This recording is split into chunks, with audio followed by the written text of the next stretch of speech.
the thing is, as also the host said, is my area of research is not highly related, or at least in the past was not highly related to the area of agriculture, which is, basically I am straight up working on cybersecurity as an area. And it was a matter of coincidence, or you can call it also luck, that we actually got involved into this kind of project, which is also like something nice also for us, but also like you feel as you are like actually trying to do something much better to like help also the economies of the countries that surround all the Mediterranean basin. So basically also like south of Europe, east and west, and also like north of Africa. And for today, I thought about like organizing the talk into like 3 specific parts. So basically what I want to do as a beginning is I want to like give a brief introduction to machine learning, and basically like very high level in the sense of like how does it work. And then also given to the fact that like in the past decade, machine learning techniques have found their way. So basically they have been applied into virtually everything possible, like coming from even like smart assistants, drones, autonomous driving, and so on and so forth. I also wanted to mention, like briefly touch a bit, also some inherent security issues, given that, I cannot get the security guy out of me. So I also want to briefly mention some issues that people should be aware when they think about like applying machine learning to solve particular tasks that can be actually like mission critical in some sense. And then I will actually like conclude with like a brief introduction of the Gen4OLIVE project that is in the field of agriculture, and will briefly present also like our contribution to that project in helping and assisting these countries that whose economy actually like depends a lot on the olive cultivation, so basically olive fruit and also olive oil extraction. And then you will be like welcome to ask me any question, or even like you can try also to stop me during the presentation if you have any questions, like you can communicate it in the chat and the host can even like read it to me, and so on and so forth. So without delay, let's go to like directly on with the talk. So basically, like machine learning in general, like as a brief definition, I would say like is just a method or a tool for data analysis. So basically this data analysis can be done in a more automatic way to actually create what we actually refer to in jargon as like models. So basically you build a model, a statistic model in some sense, that actually assists you in a certain task given a certain set of data. And as a more sub definition, machine learning is a branch of artificial intelligence that is like just relies on the idea, on the thought that like systems in some sense can actually learn from the data, identify new patterns, and actually like make decisions according to what they actually like see from this data. And the added benefit in this case is the part that like they can actually once these models are built, they can actually be used with minimal or no human intervention. And this is also something really good that actually can improve efficiency and throughput in various tasks. And by various tasks, here I have enlisted some top high-end companies, multinational companies, and their dedication to employing machine learning and deep learning techniques to the various domains. Here I've mentioned just a few of them, but like, for example, I am sure that you have heard about the efforts of like companies such as Google and NVIDIA about the area of autonomous driving. So basically having cars that actually recognize the environment surrounding them and actually can recognize the street signs and the semaphores and so on and so forth, that can actually like be either drive the car themselves, like this autonomous agent, or like they can assist the people to actually make our roads safer and more efficient in some sense, and so on and so forth. I mean, you can see also in this list there are a lot of other cases that are like very important, both from like a monetary point of view. So basically, like financial fraud detection that is currently, for example, companies such as PayPal, other various international banks actually use this kind of techniques to actually try to detect financial fraud from happening and prevent it in some sense. Also, like I'm pretty sure that in your smartphones, whether they are like from Apple or Android-based operating system, you might have heard about like their Google Assistant or Siri Assistant or Amazon Alexa and so on and so forth. They actually like rely on machine learning techniques to actually like perform voice recognition and then automate your tasks. For example, like I don't know, you have Alexa that is integrated in your house that you can actually use it to like dim the lights of the living room or make the freezer a bit colder and so on and so forth.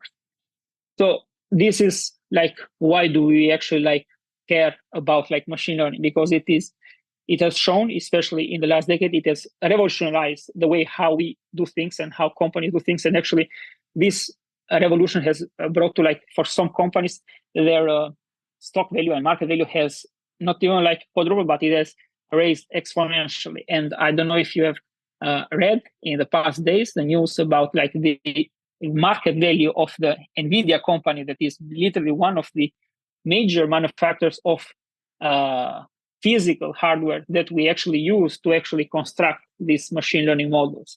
And that can just tell you how important this machine learning has turned out to be, especially in this past decade. Now, in general, like getting a bit more into like the theoretical or definition point of view, like machine learning is usually like divided into three main categories, or like you can call them types. Like they are like supervised, unsupervised, and reinforcement learning based. So what we mean by this? In supervised, like it's a task-driven kind of way of learning. So basically you want to predict the next value. So given a set of information, so for example, if I give you an image of a cat and you are querying this to a certain machine learning model, you need the answer if this is like a cat or so is a cat or is another animal. And if it is a cat, what breed of cat it is, and so on and so forth. So basically, this is the kind of tasks that you can put under the label of like supervised learning.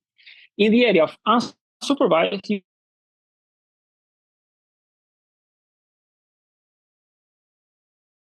you basically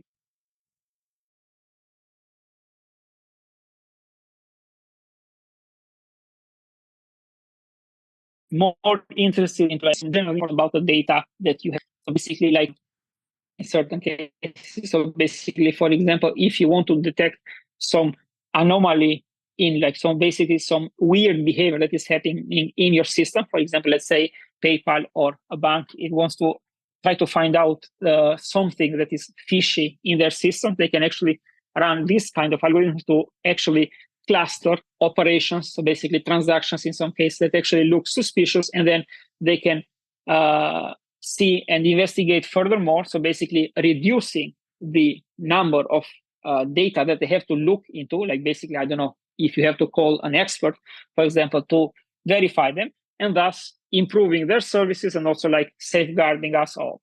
And in the other case, that is the other type of task, is like reinforcement learning based. So basically, it's a kind of learning method that is typically we refer to as like learning from mistakes. So basically, you have a certain overall behavior that you want to learn. So basically, you want to train an autonomous agent, so an artificial intelligence agent, to actually solve a certain task. So basically, let's say to be good at the game of chess. And then you model this learning or this training of this autonomous agent in a reward-based learning. So basically, if this agent has a set of actions that he can do, then if he does a bad action, he is not rewarded, and if he does a good action, he is rewarded. And after a certain period of time, also like in some cases, you can actually think it also how humans actually learn some cases. This is also like how you will end up with an autonomous agent that, for example, is very good at playing chess. And this is has been seen since decades ago with like systems such as AlphaGo, able also to build chess champions, like human chess champions, and surpass us in certain tasks. And having said that, I mean, like we go to like one of the most hot areas or hot, let's say, tools under the machine learning umbrella, and this is deep neural networks. And why these are important is this architecture. So basically, this architecture represent a wave, like is a category of machine learning models that actually it is crafted. So basically, theoretically, it is inspired by the way of how our human brain works. So basically, even these little spheres that you see here, so the little circles, they are like actually even here, they are named neurons. And that's also where the name comes from, neural networks. That is actually like the behavior of how they actually should try to mimic is how our brains actually work. So basically, when we have an input that comes, for example, from the visionary, like from my eyes, from our hearing, or from the nose, and so on, that information is transmitted from what we can consider the input, and then through the receptors, it goes through and it gets processed layer to layer in the neurons that we have in our brains. And these impulses that travel, in the end, we actually like find out, for example, that when you smell something, and then you understand that is the, let's say, chicken that your mom cooked, and so on and so forth, and you are able to say, yes, this is the chicken that my mom cooked, so on and so forth. So basically, the neural networks, in essence, was the theory that we want to build something, let's call it like this, that can actually perform as we as humans perform, in the sense of like how we perceive the environment around us and how do we learn about that. And in the end of the day, like these kind of models, in the end of the day, is just a mathematical model in some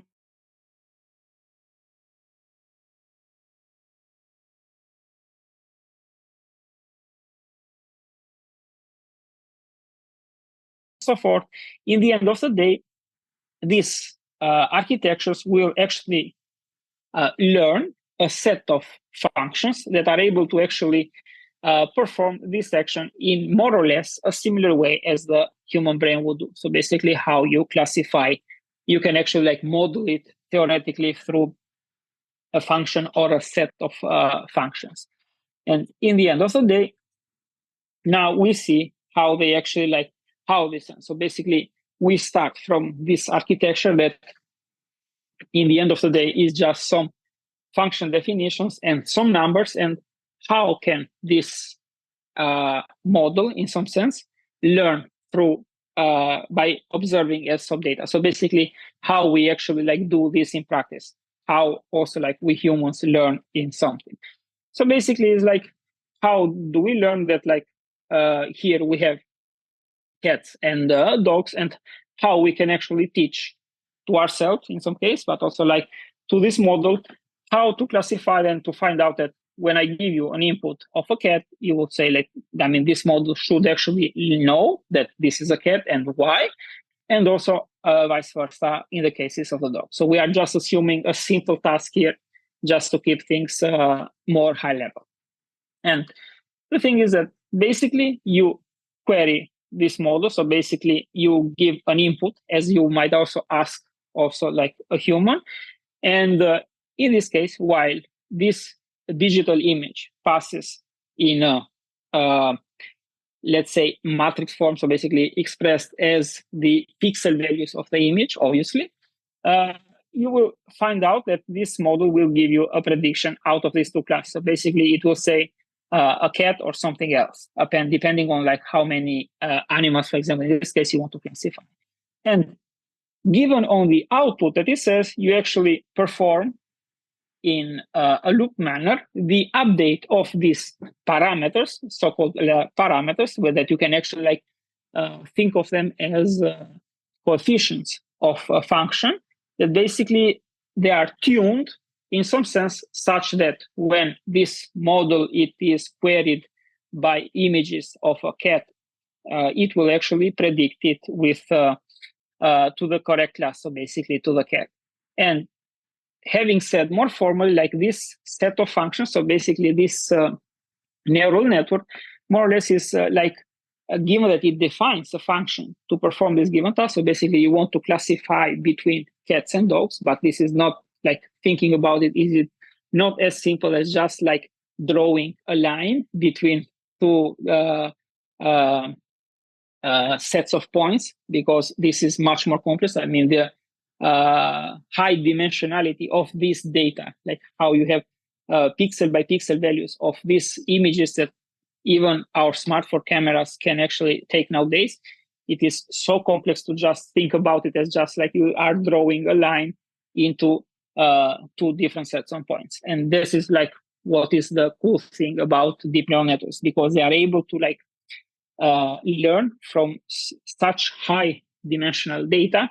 And actually, like in the end of the day, you will get theoretically a set of functions with their corresponding coefficients that can actually map really good this distribution between cats and dogs in this case of our data set, and actually like separate them correctly, and thus inherently learn how to do this distinction in the end of it. And then this learning procedure, obviously it is done through like integrating in this training loop is like an error function that actually like tries to like minimize the loss when you are actually like giving an input. So basically during training time, I'm giving you an input, and then the model gives the answer, and then you check the answer. This answer, you say that, okay, he says that it's a cat with a confidence of 50%, but this is not a high confidence because I know already that is the cat, and this is automatically you integrate it in a loop through this loss function, and then the model automatically after a certain time it will tune very good these coefficients, and it will actually recognize it correctly between cats and dogs. And you can think of it like more or less like how you teach your child about like, okay, this is a cat, this is a dog, this is a chicken, and so on and so forth. And after a certain time, when they grow up and actually like understand much more, they are actually able to like correctly classify different kinds of like animals and say like, yes, this is a cat, and also this other thing is a cat, that also, even though it is in a different color or because it is a different breed of a cat, but it's still a cat, and so on and so forth. Now, the thing is that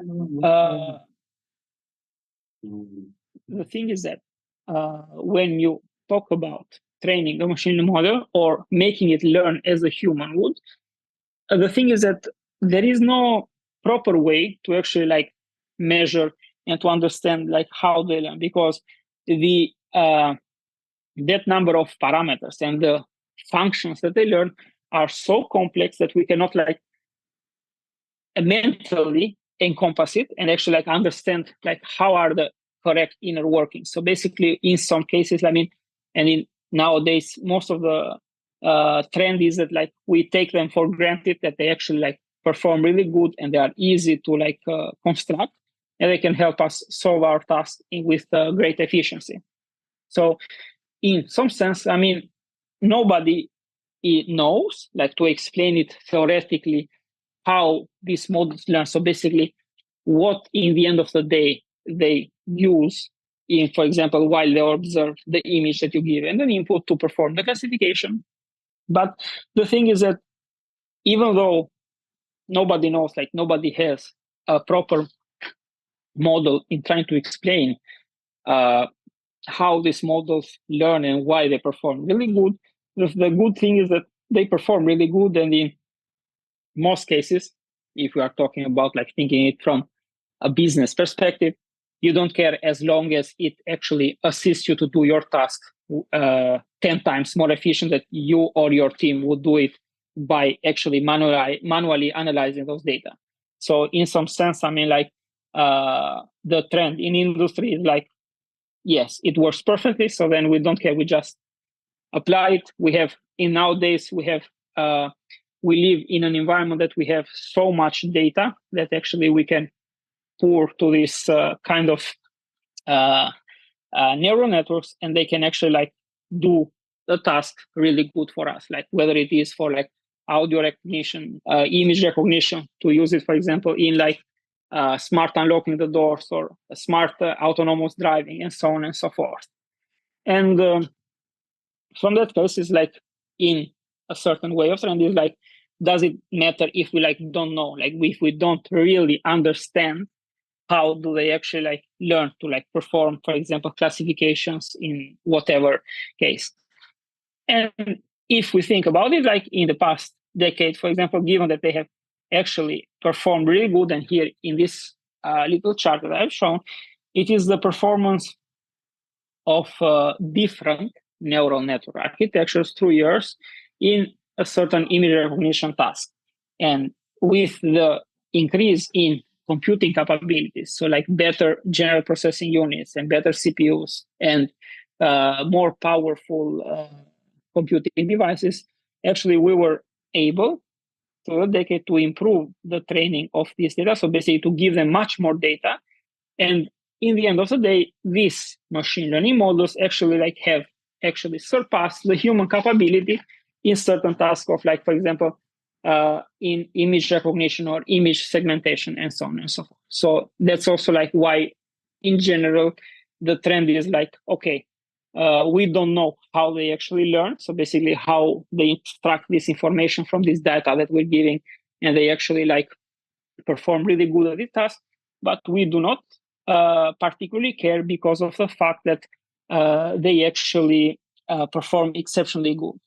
And in this case, I mean, this also has a good side because like it doesn't mean that you always need to know about how something actually works to actually like say, I mean, if it is good, it is good. But in other cases, is that like you should also take a bit of care about like where do you deploy it, for example, because currently, like nowadays, you have every company that just is doing this one thing, putting machine learning to every kind of product because it's such a trend. And as I said, like for example, from the voice assistants in your phone, from like deep learning based, for example, text prediction. So basically, when you type your text, like your keyboard actually auto completes it for you, the text given the content of the first characters or words that you are saying. And this is basically behind the thing is a machine learning model that is trained on your specific language that is able to actually suggest you the next word, the next token for that. And this is like what people are doing. And then you can see also with the current generation of cars that they actually like include smart assistants either to the infotainment system to basically to like improve the experience when you are driving the car, but also to increase the safety through camera-based sensors that actually record what is happening in front and around the car to actually make it safer. So basically to detect whether, for example, the semaphore is on red and that the car has to stop, but for example, the driver is not aware. So basically there are also systems that actually like have a camera that is monitoring the driver and using deep learning technology to actually find out whether, for example, the driver is suffering from fatigue, it is having a moment of like lack of attention to the road. So basically they can actually take over in some sense of the car and actually like either pose, for example, depending on the company and their choices to pose alerts to actually like reduce the speed of the car and so on and so forth. So basically this is what is happening currently nowadays. So basically everyone is trying to like pour some machine learning because also in some senses like it is also a good marketing strategy because people are more attracted to this like new things and they say like, yes, I have the best thing and it uses these cool features that is called AI and everyone likes it. So basically even from some sense you can think of it that it's really also like a good marketing strategy. But the problem is that these machine learning models and these deep learning models are not so like fault proof. And one of the main issues for them, for example, that comes also inherently on how they learn, which is not that similar to actually how humans learn, is called adversarial attacks. And in here, in this part of the session, so the second part of this talk, I will briefly touch about this inherent issue. So in the next time when you think about like, I have this task and I could use, for example, machine learning to actually solve it, depending on the importance and like, let's say, security aspect of the task, you might also like rethink again on how you can deploy machine learning on that area. Now the case is this. So basically you saw also from the task that I mentioned before is that we have this machine learning model that is trained to classify between the cats and dogs or various animals. And here we can see that like he can actually like correctly classify that through this image, we see an image of a Persian cat. And we are fine by now. The thing is that there are some issues that in some cases, even though here, me and also you can see that is clearly an image of a Persian cat, this model will actually classify it as broccoli or something else. So basically, out of the classes, so basically you can think of it as like classified as the other class. So basically, let's say from this cat, it classifies it as dog, which is completely a mistake. And if you are thinking at a larger scale, so basically you have a model that is able to, given an image, to give you what kind of animal that is, it will actually like feel awkward to say that you as a human, you see very good that this image that I'm presenting here is a cat. And how come this model that was performing really good in normal situation, it is actually right now completely mistaken in the what he is saying about this kind of image. And this is also, if you think about it, like the risks that are posed when we are deploying this kind of models into like mission critical situations such as an autonomous car. So what is behind the thing is that this image, yes, it is a clean image of a Persian cat, but the fact that is a digital image, we can actually like modify at pixel level every pixel of this image, and by adding something that looks like a imperceptible noise to the human observer. So basically, when I add this noise to this kind of image, in all the cases, for example, we as humans will clearly see the same image, and will actually, as human, would be actually able to correctly classify it as the Persian cat. But if you are giving it to the well-trained, as I said, deep neural network, it will actually be classified as something else. And you can see from here that actually this is a significant risk, because in certain cases, for example, if you consider about a camera sensor that is in front of your car that is currently reading the input signals from the environment in front of you, certain changes to that environment in front of you that actually you as a human would also not perceive at all, like they can actually cause this model to misclassify. And in this case, we are talking about this kind of noise. But if you think about the life in reality, for example, certain changes of light conditions that this model is, let's say, not trained to actually recognize pretty good, for example, can actually lead to these adversarial effects on its performance. For example, if you are obviously keeping in the mind the case of the autonomous driving. Okay. And if we think about it before, like as I said, we train this machine learning model by actually like minimizing an error function. So basically, given a set of data that are labeled as cats, dogs, chicken, and so on and so forth, you are minimizing the error function to actually make this model learn the distribution of this data. So basically, it learns in this hyperspace where do the data points, multi-dimensional data points of the cats reside, the dogs and chicken, and so on and so forth. But the thing is that in some cases, some adversary can look at it from this other point of view. So basically, you maximize this loss function. So basically, to classify correctly, you can just flip the sign of that thing and actually say, like, I want to maximize that loss. So what should I do to actually cause this model to misclassify it? And basically, researchers have shown that you can actually model this as a very simple mathematical task to actually given an input, you can query this model and understand how you can change this input to actually make the model misclassified completely. So basically, in that case, that cat can be misclassified directly to another animal breed. And in the case of the autonomous driving, you can have the stop sign that is clearly an indication that you should stop in that intersection can be actually classified as the yield sign, that basically the car, if you are putting it, for example, in your autopilot, it will completely go straight ahead and 100% cause an accident. So this is like the thing of like this kind of technologies should be handled with care when we are talking about mission critical situations that actually can endanger the human lives.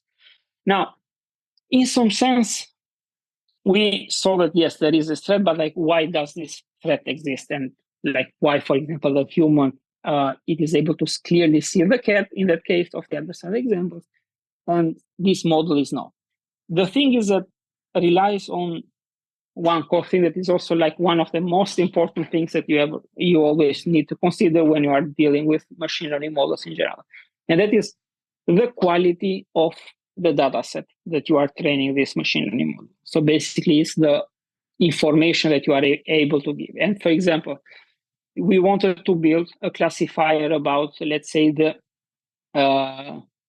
animals or the street signs, for example, like the semaphores, the stop, the yield, and so on and so forth. And what you would do, for example, let's say what a country would do, would gather various images of this kind of road signs and so on and so forth, label them correctly, and actually create this pool of data that will actually be given to this neural network, so basically this machine learning model, to actually learn upon them and then be able to actually correctly classify between these different street signs. And then it can actually be said, yes, by my certification, you can use this in your autonomous driving. The problem is that you can never gather that much data to actually encompass every possible variation that can happen to an image, because I'm talking for a digital image. Because, for example, the semaphore is on a different way in both all the 24 hours of the day. And there are different angles, for example, where the camera might be looking at, and that thing might be also on a separate portion of the frame. For example, it might be on the upper right or the upper left or lower left, lower right corner. And all these variations on how these sceneries can be in the reality can affect actually like how this model actually behaves, because given the amount of data that you have gathered, that you might also think that is more than enough to resemble keyword, the data distribution of this data in the real life, that is surely and never not fully enough to actually like capture the whole distribution. So basically, if you think it very simplistic, so basically between just two classes, what would happen is that your machine learning model will actually set the boundary here, in this case, even though in real life, the highlighted area, the boundary should have been set here, for example. And here is because you do not have data, and you have data here in the crosses on this region, and you have the data for the other class in the crosses of this region. And basically this little discrepancy between these two regions in the learned distribution of the model from the training data that you gave it, and the difference between the actual distribution in real life of this data actually causes and leads us to the possibility to actually take a sample that is here. So let's assume we are taking this X over here. You can slightly modify the pixels to actually shift it to just jump the border and actually be classified as another class. And this can be caused also intentionally by some malicious adversary, but also can be caused just by when the case in real life, this camera sensor observes a data sample that would normally fall into this part of the distribution. Given that the borderline is set here, it will classify it as the other class, and thus would be incorrect. And this is like the thing that can happen with the cases when we don't have enough training data, or also the algorithm that we have chosen. So basically the complex architecture of a neural network is not the right one. And this is something that needs to be taken care of, or needs to be thought to put some other, for example, tools to actually safeguard a system to not fall just for this kind of stuff. And as I said, this was also like the example of like why this difference between the learned and the true distribution can cause these kind of like issues. There are also other possibilities that happen. So basically, here is what I mentioned as the fact of like you are just adding some adversarial noise to this digital image of the stop sign, and it will like literally change the classification from a stop to a yield and actually like cause problems. And the thing is that the problem is not just in cases when you can cause imperceptible noise, but also like given that we are talking about such high dimensional spaces, we have also other stuff. And in the digital domain, you have also other digital images that these neural networks, even though they perform exceptionally good on their chosen task, so where they are trained upon, there are also other inputs that can actually like given to this machine learning model, it will actually classify it as something out of the output space of the things that it knows. So basically, if you are talking about a machine learning model that knows to classify, let's say, 10 total of 10 street signs, even if you give them an image like this, it will classify it into one of those. And the problem is not just that it is able to classify it into one of those, because given that you are saying, I need you to give me an answer out of this 10, he has no choice but to give you an answer out of this 10. But in cases that it gives you an answer out of this 10 and has such a high confidence in that, that is a problem. So basically, if it says that this is a stop sign with 99% confidence, so basically me as a person saying like, I'm 100% sure that this is a stop sign. So basically we should take the decision that we have when we see a stop sign. And that is the problem. And the thing is that given from the fact that I mentioned a couple of slides ago, that actually like we do not fully encompass, so there is no mathematical model to actually express correctly how these machine learning models have learned after their training process, we have the potential issues that I'm actually showing here, that actually some images that like clearly you as a human would never classify it as, let's say, a stop sign or a yield sign and so on and so forth, but something that has no relation to that, your machine learning model that might be residing in your car, it will actually like say, yes, this is a stop sign with 100% confidence and so on and so forth. Now we can clearly see that, yes, this is an issue. And basically, I want to like just go briefly about that. I mean, these images that like basically do not resemble to anything in reality, they can actually be created through some techniques that are known like evolutionary techniques. So basically you start with a random noise. So basically an image that it looks like a noise, and actually like you upgrade it time by time to actually be looking like an abstract image that in the end of it, it will actually cause a machine learning model to actually be able to fully classify a correct image of a guitar or a penguin as a guitar or a penguin, but also to fully classify with the same confidence even these two images that for us as a human, we clearly know that they have nothing to do with the guitar and the penguin. And this is also the thing that I said in the beginning, that these deep neural networks are inspired by how the human brain works, but in my opinion, and actually like what we actually see from their issues, they are not correctly learning as a human learns, or as a human percepts and actually can logic about the external inputs that are coming to it.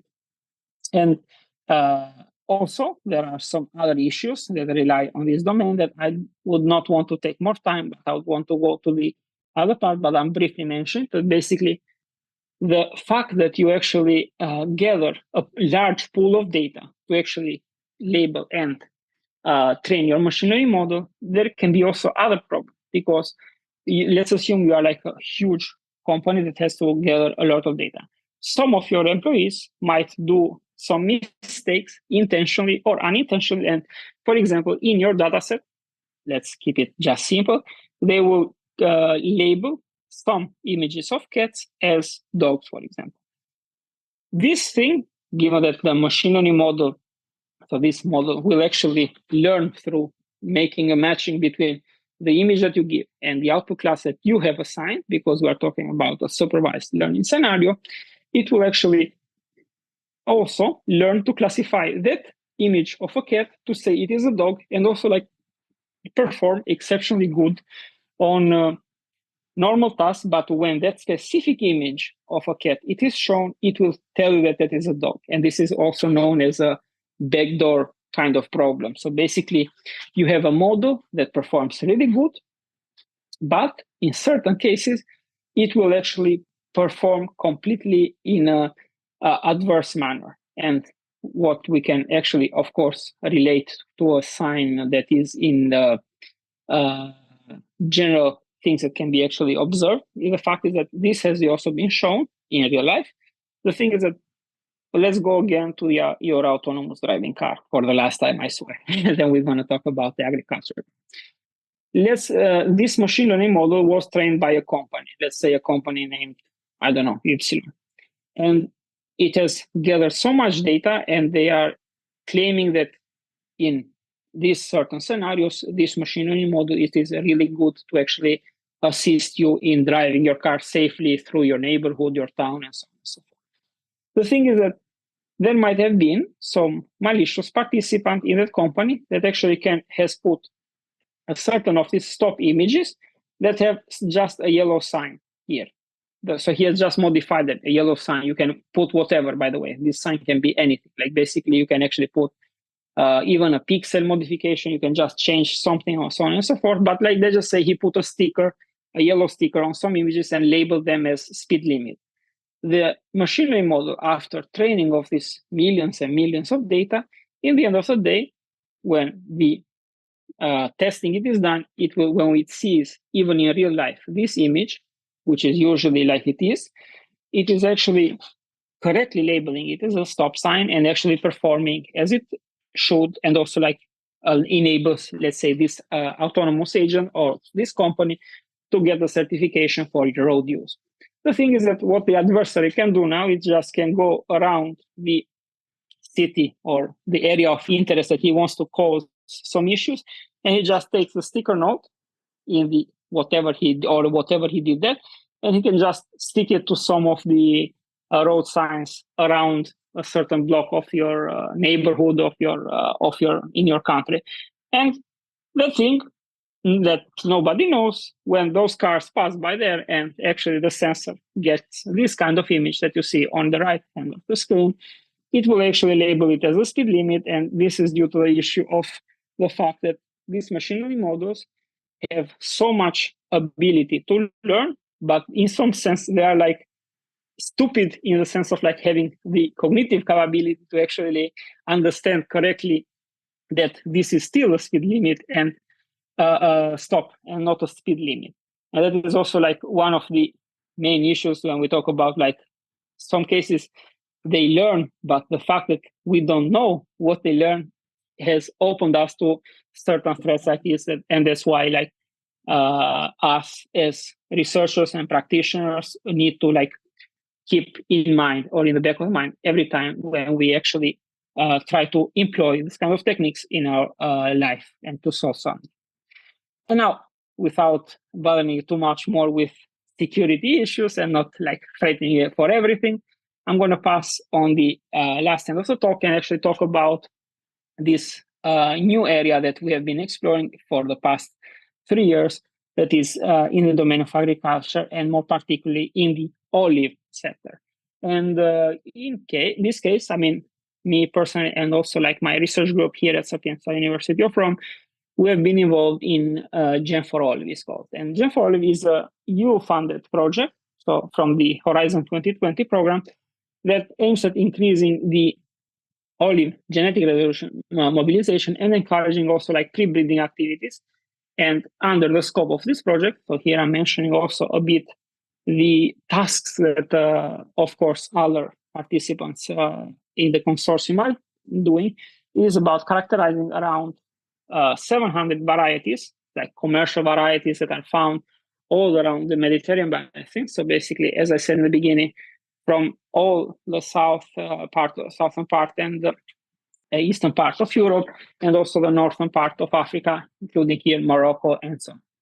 And of course, apart from these agricultural evaluations, also this project encompasses the development of like smart information elimination technology tools to make these results and also these activities more accessible to like even typical end users, not just talking about, for example, universities or research labs and so on and so on. And now, the main goals that are in this project is also to face certain issues that we have very prevalent in these days. So first of all is try to like understand and try to like evaluate the impact of like climate change and actually like try to craft and actually grow olive varieties that are actually more resistant to certain changes in the climate that are currently happening in various regions of the world. But also, apart from that, another goal of this project is also the study and evaluation of like the breeding of varieties that are actually like more resilient to certain pests or diseases that can affect this kind of olive plantations.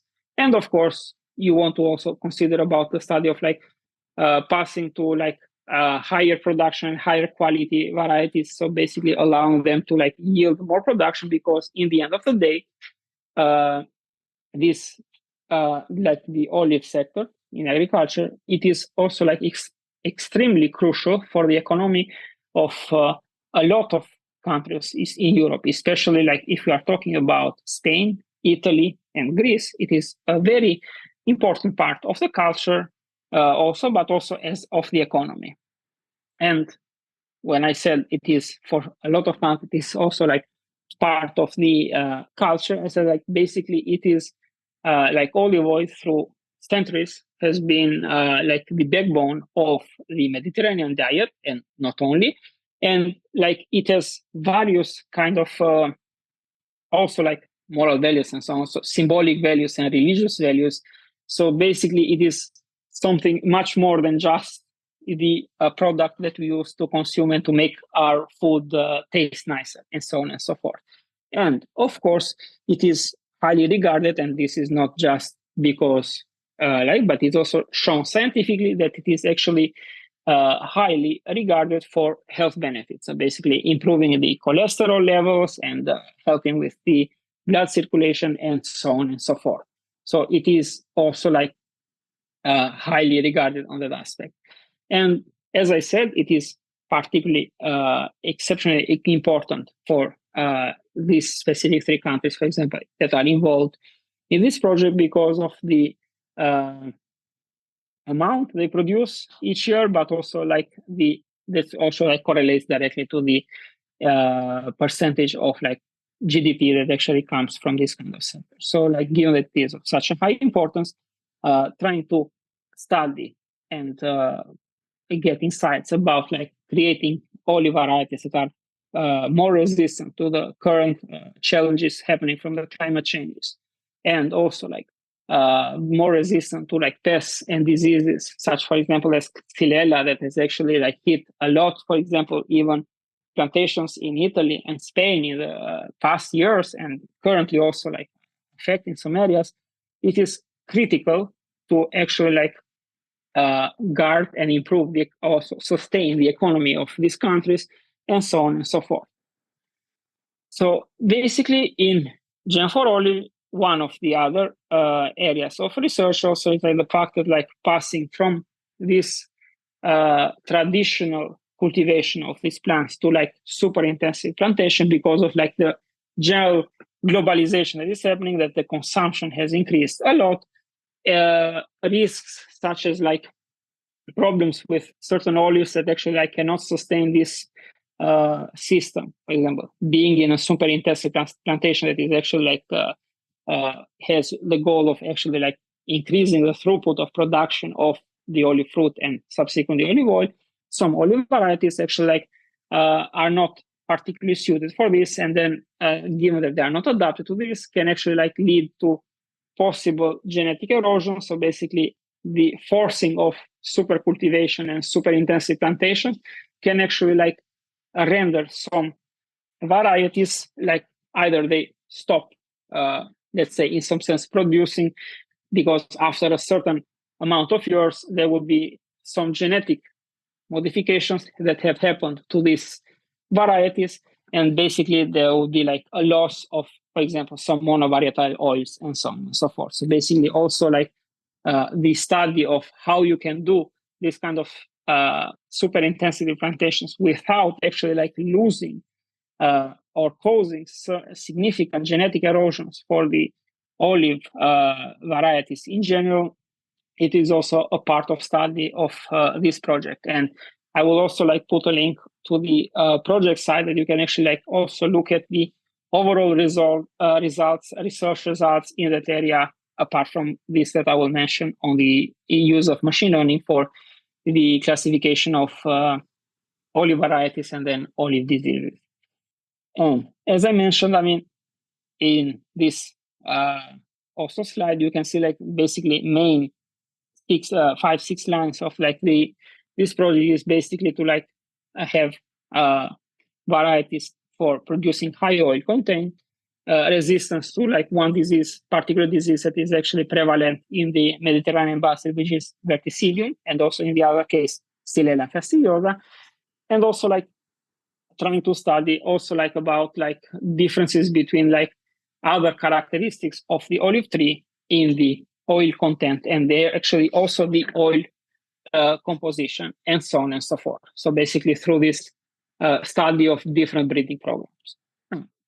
Given this more or less detailed introduction about the line of work that is being done under this project, I'm going to pass about two particular tasks that we have been working under the umbrella of the Gen4Olive project. So basically one is olive variety recognition, and the other one is the disease and / pest recognition on the olive. So basically how can we identify an olive variety? And this can be important for various reasons. Starting from just pure curiosity of a normal end user to actually having germplasm banks and actually farmers and big plantations to actually be able to have a tool that actually is able to detect and actually automatically and in an efficient and fast manner to actually give you an answer about the variety of an olive, like the olive tree, for example. This is, I don't know, Picual or Frantoio, and so on and so forth. And on the other case, also for the disease recognition, it is also important because given the fact that you can actually have a tool that actually through snapping an image from your mobile device, it will tell you that this particular olive tree is in risk of we have doubts that this is in effect from verticillium, for example, or Xylella fastidiosa, and it will actually able to suggest you in real time what measures to take. It will actually save farmers time by having an expert to come to the plantation, observe the thing, and actually tell them okay, this is this disease, and then you have to do this kind of stuff. So basically, improving and increasing efficiency in this both of these tasks is also one of the goals of why we're trying to employ these machine learning techniques to perform these two tasks. And as I said, talking just for the olive variety recognition, the typical, the most reliable way to do it is to use DNA sequence. So basically, if I want to know that this variety, it is 100% Picual or Frantoio, you basically do DNA sequence evaluation in a lab that basically is done through the so-called germplasm banks that actually are banks that actually store the genetic material for this information for this olives. So basically it's a catalog of the genetic material of the olives for each region and so on and so forth. And of course, this technique, it is, of course, has a high accuracy because it is something that if operated correctly, it will actually give you the correct answer about, because it's just literally a sequence machine. You know what this DNA sequence should be, and then given this extracted sequence from this kind of tree that I'm trying to find out what kind of variety it is, you actually, like, if done correctly, that DNA sequencing, it will tell you with high accuracy that this variety is variety X, and so on and so on. But on the downside of it, this approach, it is very costly, and so it takes like usually on average in certain labs that we have asked, it takes like from 1 to 2 weeks for you to get an answer for like some samples that you have submitted to actually like verify. And given that this procedure requires a lot of specialized devices, of course, it leads to like needing a lot of money, and also like specialized people, and as I said, specialized tools to actually like carry out these things. So basically what we want is we want to like improve this in terms of everything when it comes to like the cost of it. And basically on this approach, we rely on a hypothesis that is laid down, like I think years and years ago, from a Spanish researcher, that he was saying that the olive endocarp, so basically the olive seed, it is actually serves as a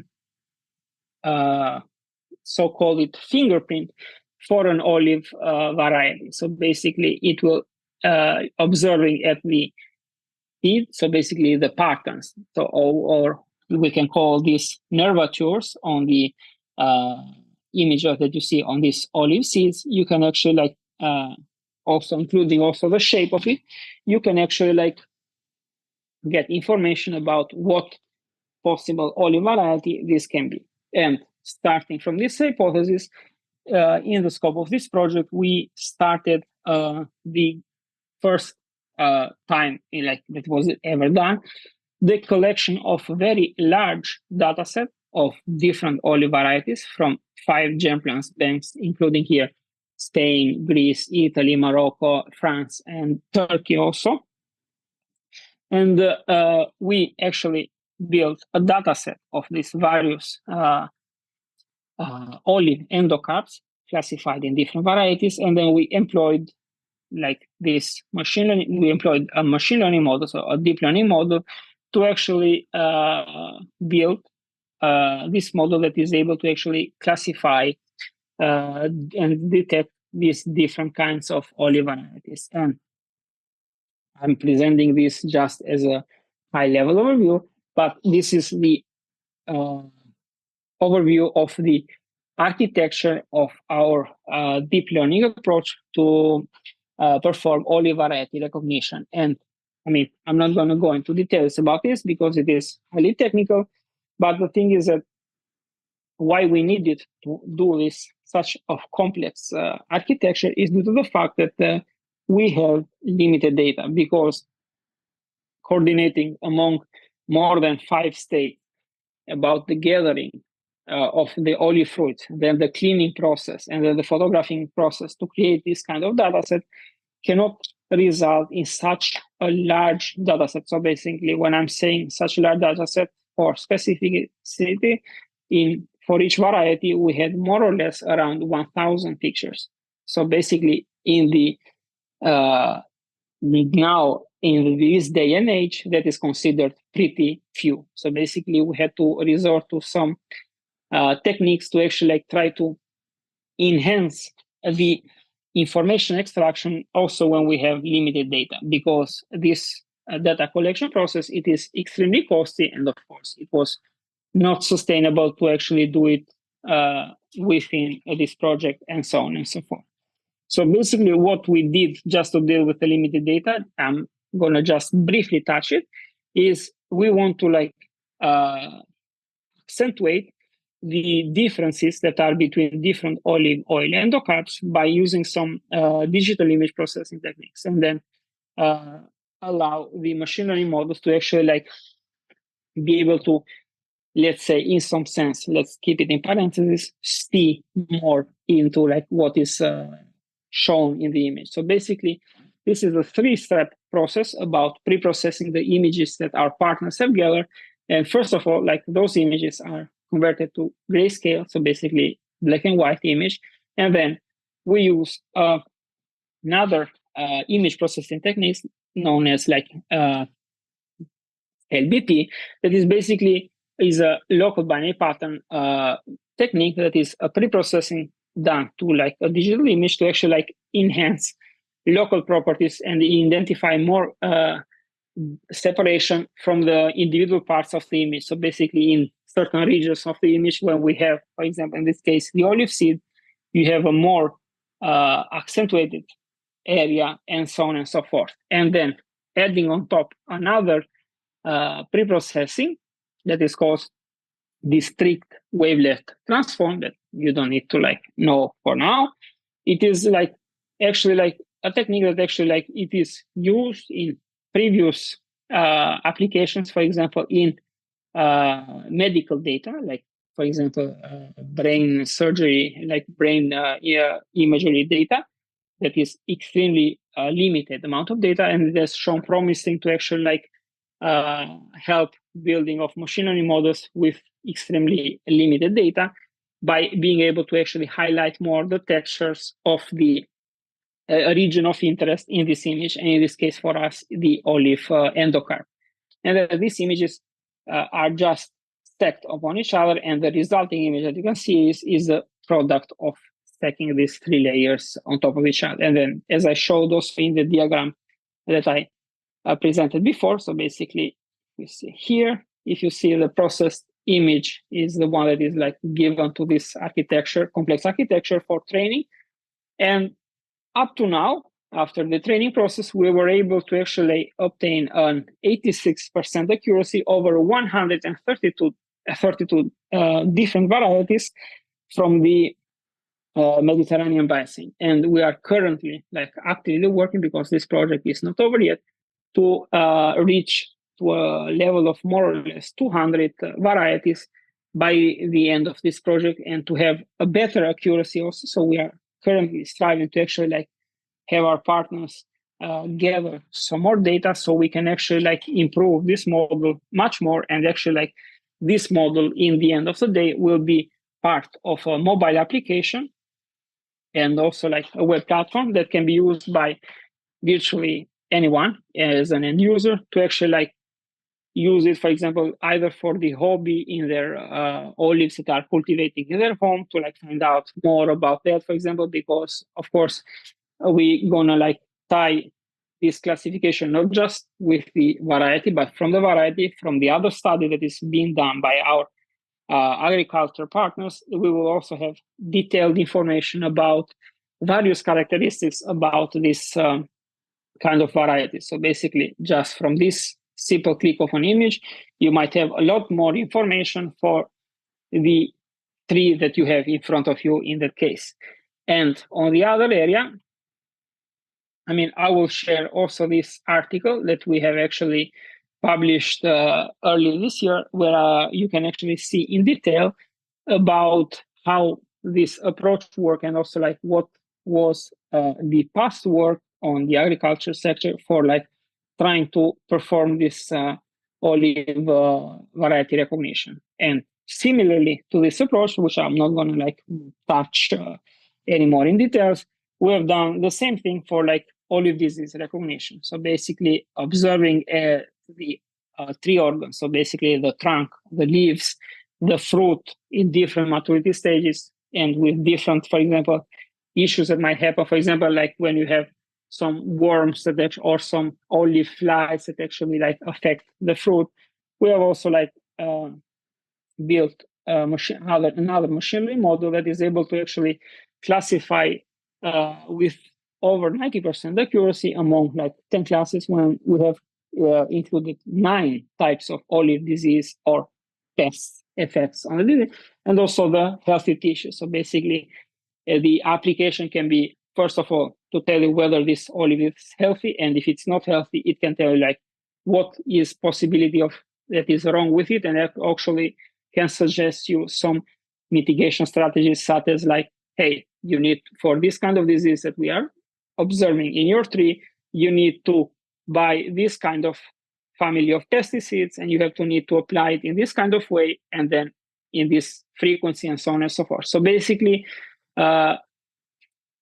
narrowing down the gap and the bridge between like having to have always like that amount of knowledge for like common people that actually like want to like, I don't know, grow their small plantation at home, but they do not have all the resources for every time to actually like have the experts or travel very far to actually be in contact with the germplasm bank of the olives of that region. And to conclude also this part, these kind of approaches, I mean, like this disease recognition or pest recognition in olive sector, it is not limited only to that. It can be actually applied to various different crops and fruits and so on and so forth. And also the same thing also for the variety recognition, where there are certain cases when you want to like have a technique that is actually fast and efficient into like classifying different varieties or different species of a type of crop or so on and so forth. And having said that, I mean, like I want to like ask you like if you have any questions in the most Roman way possible, given that like I'm situated here in Rome for the moment. So here you have like me ready for any question that you might have. And I'm also like thanking you for the attention, and you can now ask me whatever you want, so I can actually like clarify more.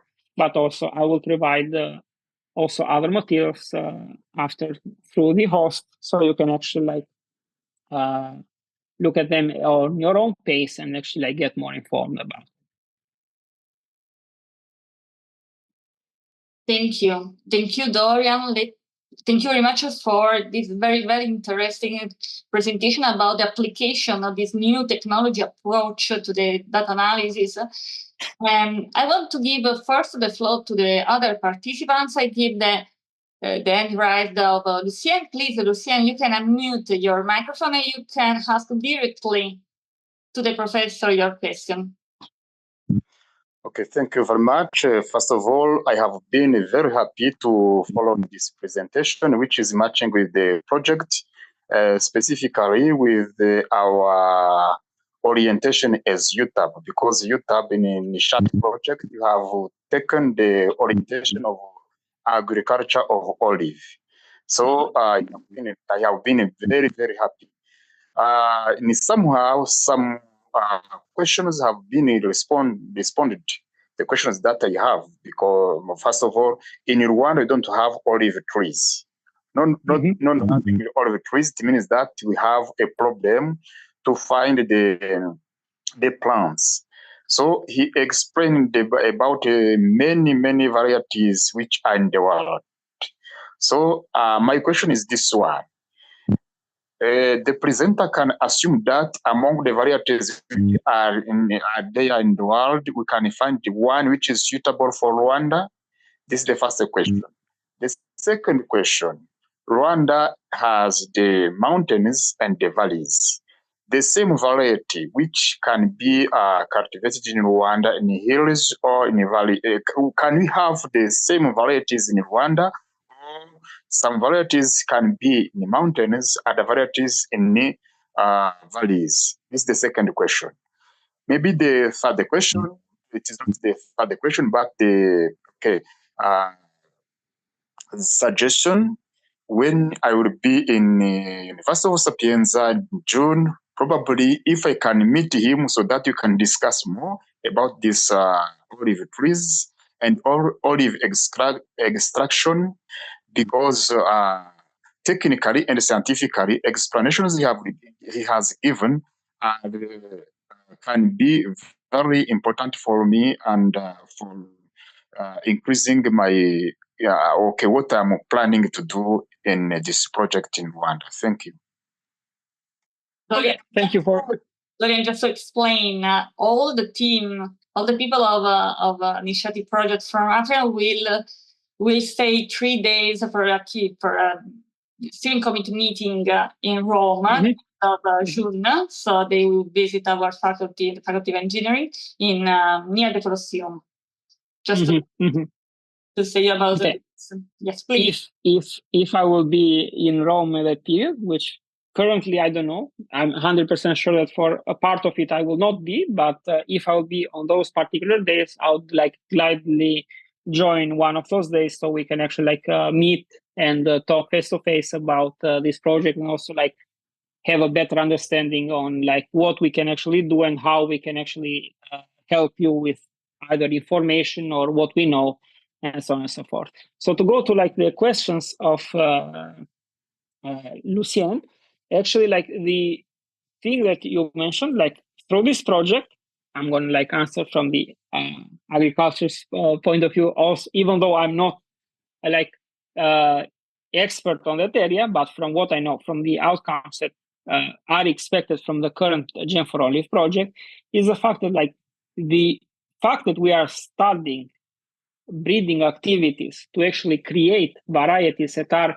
resistant or actually can grow into like different climate situation, it might actually be important, for example, for countries where there is no current like cultivation of olive due to the certain climate conditions, but in a certain future, it might be due to some of the results of the breeding activities or the work that these 5 major germplasm banks under this project are doing.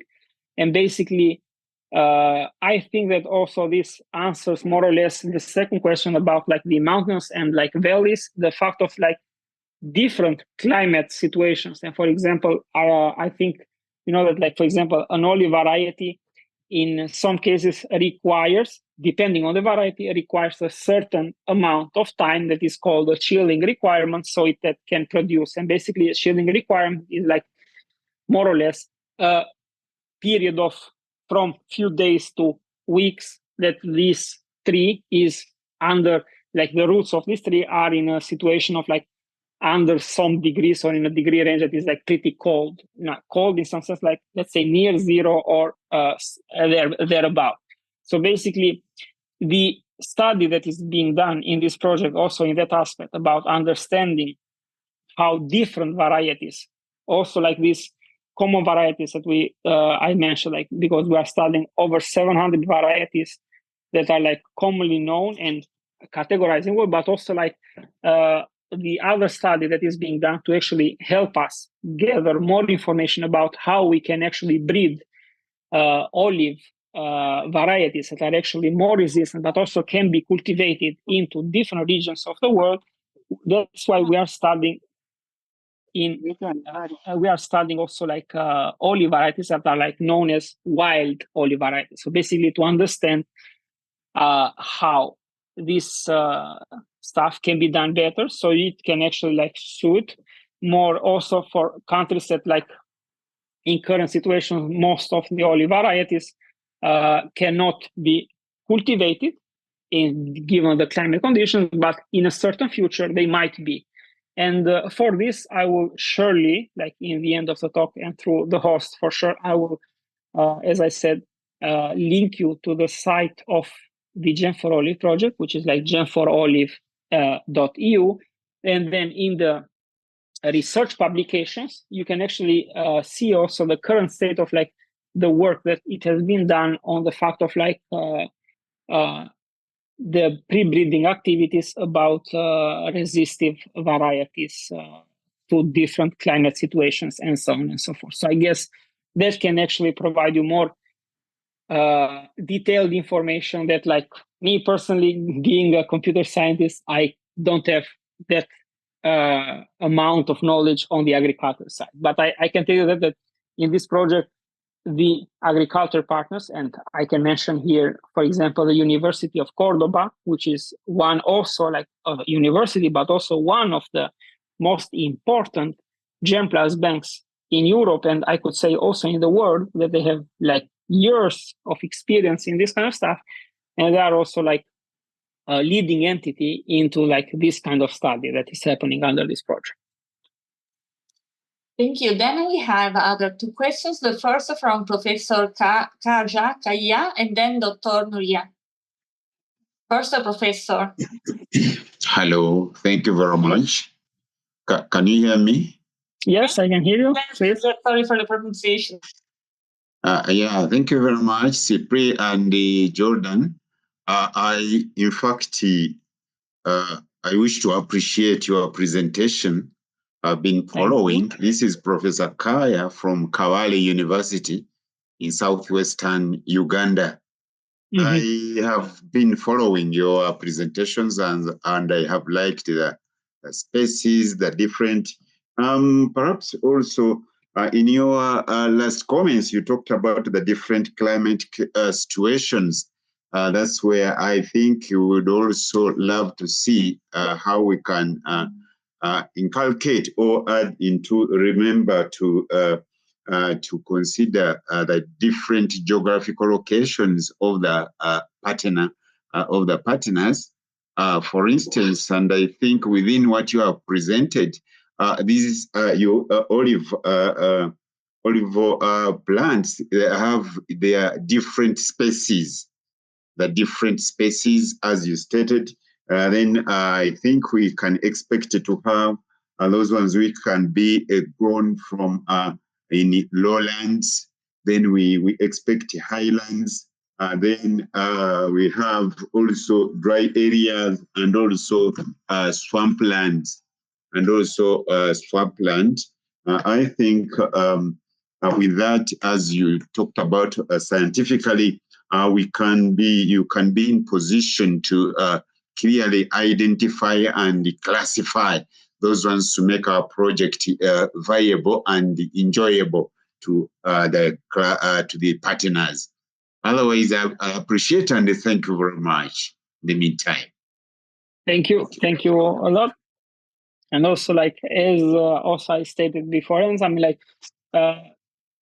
also like through the years that we have been working through this project, I'm also like very happy that we are actually contributing in and studying into this kind of areas, like developing varieties that can be cultivated and then can be actually assist different countries in the world by improving also their economy, but also like reshaping in many structures. So basically, it is also very pleasant for me to see that the results of this project have shown the initial fruits of like the breeding activities about like varieties that can also resist to climate, but also that can actually grow into like different soil compositions. So basically, as Professor Kaya said, like for example, in swamps, in different dry conditions. So basically, these kind of studies are partially carried out in this project, but I have to also like mention, due to like, of course, insight that I have from the agriculture partner, is that obviously these tasks are particularly hard, and these 4 years of study from these major institutions still are not enough to actually like claim that we have very great results, but we have promising results to actually like look at the future and say that yes, there will be some bright light in the end of some tunnels to actually like be able to have varieties that are more resilient to certain diseases and pests that actually like have caused a lot of damage in Europe in the past years, and also with the climate change that is actually changing and shifting the climate situation in different countries in the world. The activities that are being done under this project to actually create and see how we can actually modify the genetics of certain variety to actually like take into account these changes that are happening to our environment is also like very important. And like for sure, like as I said, I will like lead you to some results that we are actually have displayed on the site. So basically you can actually read some of the academic papers that we have, I mean, my colleagues in the agriculture, so basically in the other entities, have published. So you can actually like get much more accurate information from this point of view on the your points of interest. Dr. Nuria, please. Okay, thank you, Dorjan, for a very nice presentation. I have two questions, and I'll take you back a bit to the first part of your presentation. I was asking myself, is there a possibility that quantum computing can challenge machine learning? And if that's the case, how? And my second question is on how to control model overfitting when using machine learning. Okay, so thank you for the warm words and also for the questions. So for the first part of it, I mean, quantum computing, it will at some point, if we manage to make it happen completely in reality, it will revolutionize not only this area, so basically the area of artificial intelligence, but actually it will revolutionize the area of basically everything that we currently know of computer science. So basically being able to have a quantum computer that actually performs as the theoretical models for quantum computers actually show, then for example current security practices that we are actually relying upon for everything that we do, basically RSA and so on and so forth, they in technically would be easy to break, and actually the quantum change or the quantum era that I guess, I mean, it is a bit, let's say somehow a bit further in the future, will have an impact in a lot of areas, and I would say almost every area that touches in the sense of computer science, and actually it might revolutionize also the way how we look at this kind of tasks. So basically deep neural networks and machine learning and artificial intelligence in general. And regarding the second question about how to prevent overfitting, so basically I can also mention it a bit for the other colleagues. And overfitting is a case of when we have these architectures of machine learning models, they can actually we can think of it as so much memory that given a certain training set that you give to this machine learning model, it is able to memorize it very well. So basically it becomes let's say a parrot. So basically it knows this data, memorizes it so well, but when you take it into a real case situation, in a real case scenario, it will perform really bad. It will not know what it is. So basically it has learned, let's say, this image of a cat, that this image and this image alone, or all the images are in the training set, are actually the cat. And if it sees it on a different angle, apart from the ones that I've seen in the training set, it will not know whatsoever, it will make mistakes. And this is also what is called overfitting. So basically this model, it is actually overfitting the training set and actually does not generalize well in the distribution of the data in the real world. Now, how to tackle overfitting in general, in certain situations, usually what you do is actually during the training regime, that basically the training regime is when you pass this information time by time in a cycle to this architecture, and then you update the weight parameters. What you usually do to actually mitigate in some way the overfitting approach, you actually apply some data transformation or data augmentation techniques to this training set that you have. For example, in the cases of the olives, when we have such a small data set, can also lead a model to overfitting. So basically what you can do is do modification to the images. So basically by adding certain noise. So basically if I have the image of this cat, I can actually also flip it or rotate it or change the intensity of the pixels, change a bit the hue, the saturation and everything. That actually in some sense, it augments this data set. And in the end of the day, it forces the model to actually try to not memorize, but actually in some sense generalize in this task. And then it has been shown through years that from various research activities that this is one of the ways that you can actually use to mitigate overfitting.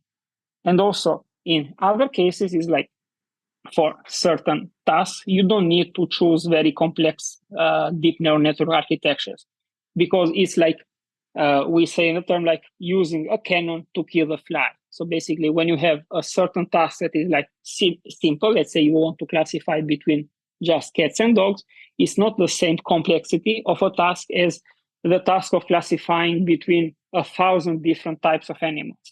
And in both these cases, you shouldn't use the same model architecture, which is basically, in the end of the day, also tells you how much this model can learn from the data. So basically, if you use a larger model, it can be prone to overfitting because it has so much memory, so much space into it, that basically he says, you know, I can perform really good by I just memorize this thing, and I can like tell you in the test that yes, this is correct. But then when you go to use it, it is performing really bad.